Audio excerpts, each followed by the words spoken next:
Hello friends, welcome back to my YouTube channel. आज के video में हम लोग डिस्कस करेंगे कॉम्पोजिशन स्कीम से अगर कोई रेगुलर में जाता है। जैसे ही हम लोग जीएसटी रजिस्ट्रेशन लेते हैं, सबसे पहले हमें पूछा जाता है कि आप कौन सा स्कीम अवेल करना चाहते हो। वहाँ पे ऑप्शन रहता है, अगर आप कॉम्पोजिशन में करोगे, टिक करेंगे तो आपको डायरेक्ट कॉम्पोजिशन से आपका शुरू होगा। अगर आप कॉम्पोजिशन में टिक नहीं किए तो ऑटोमेटिकली वो रेगुलर से शुरू होगा। ठीक है, तो आप ड्यूरिंग द सोचिए कि आपने रजिस्ट्रेशन लिया 2021 में, अब 2025 में आप सोच रहे हो कि मुझे रेगुलर में कन्वर्ट होना है फॉर ऑनवर्ड्स के लिए। ओके, रेगुलर में जाना है तो आपको उसके लिए क्या क्या करना पड़ेगा, क्या क्या मेजर्स आपको करना पड़ेगा। क्योंकि जब आप कॉम्पोजिशन पे थे, आपने इनपुट टैक्स का क्रेडिट नहीं लिया, आईटीसी आपके लिए अलाउ नहीं था, और भी बहुत सारे डॉक्यूमेंट्स आप मेंटेन नहीं करते थे, पेपर वर्क आप नहीं करते थे, तभी ना कॉम्पोजिशन पे गए थे कि भाई मुझे कुछ झमेला नहीं चाहिए, मैं एक सर्टेन परसेंटेज जीएसटी पे कर दूंगा, मेरा काम खत्म है। अब आप जब रेगुलर में आ रहे हो तो आपको सारे रिकॉर्ड्स, ऑल पेपर वर्क अच्छे से मेंटेन रखने पड़ेंगे, सारा कुछ अच्छे से मेंटेन रखना पड़ेगा। और इसके लिए क्या क्या मेजर्स है, क्या क्या इसके लिए रूल्स है, वो हमें देखना पड़ेगा और कैसे हम लोग जाएंगे। सबसे पहले क्या क्या क्रूशियल स्टेप्स है।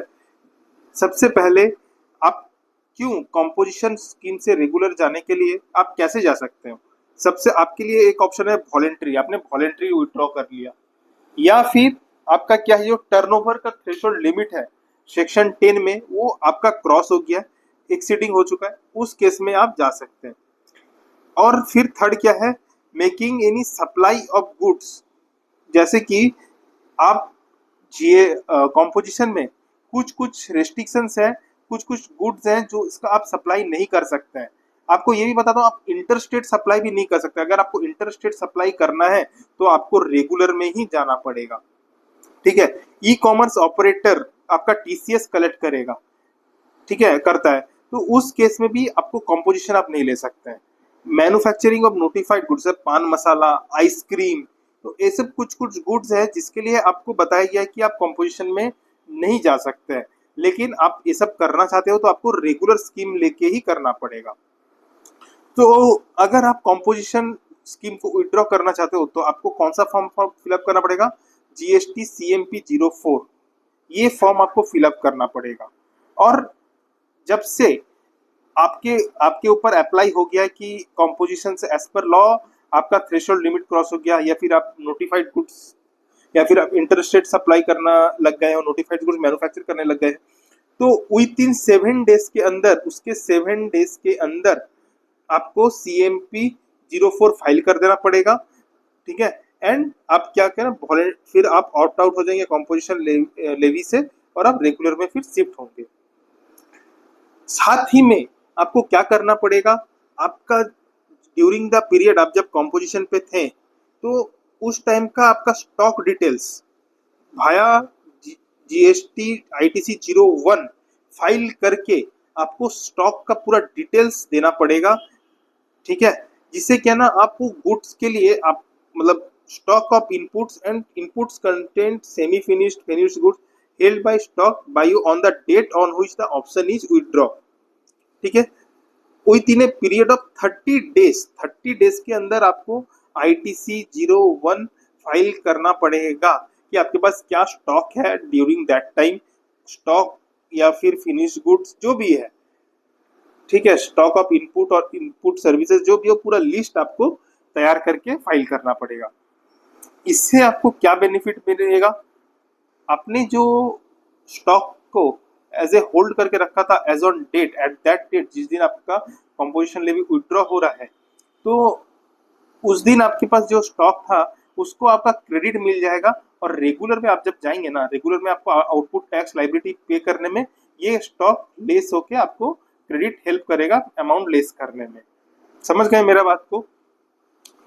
ठीक है, उसके अच्छा और एक चीज आपको, और ये क्रेडिट तो आपको लेना है, इसके लिए आपको क्या क्या चीज ध्यान रखना पड़ेगा।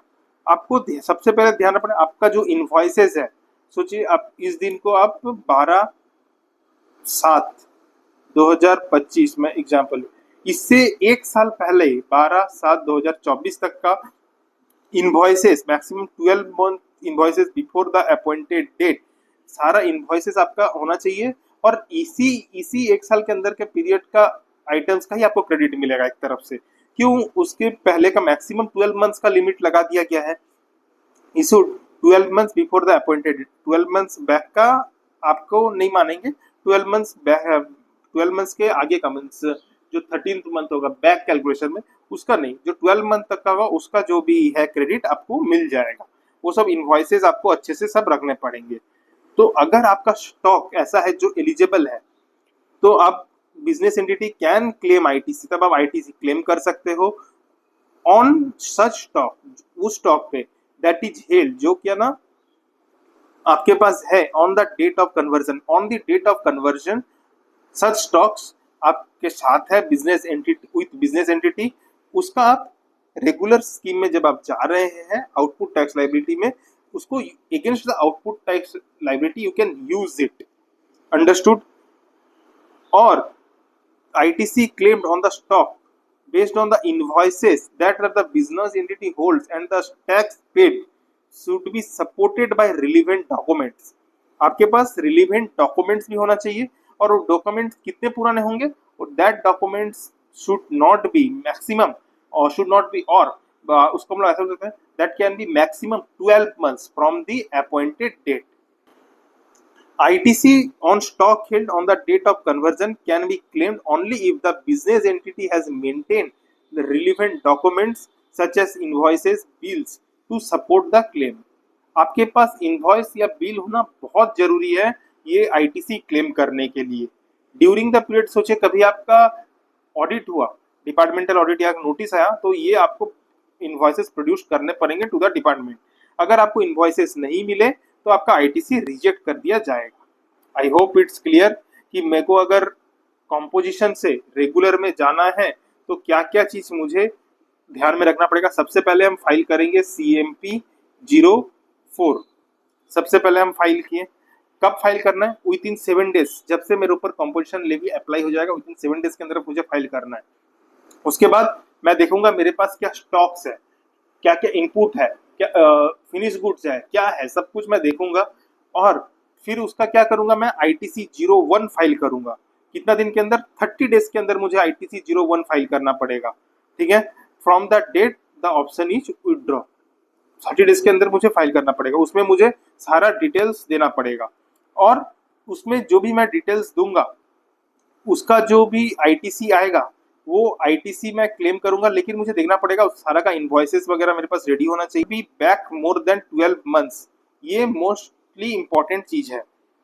उसके बाद जो भी मेरे पास एलिजिबल है उसको मैं यूज, ITC एलिजिबल होगा उसको मैं रेगुलर में जब भी मैं जाऊंगा, जो भी मेरा आउटपुट टैक्स लाइबिलिटी होगा उसके अगेंस्ट में मैं यूज करूंगा। And then our business is going on as normal, फिर GST में जैसे कहा हमें वैसे चलता रहेगा। तो ये था एक इम्पॉर्टेंट अपडेट कि कॉम्पोजिशन से हम जब रेगुलर में जाएंगे तो मुझे क्या क्या चीज का ध्यान रखना है, सब चीज का। Thank you friends.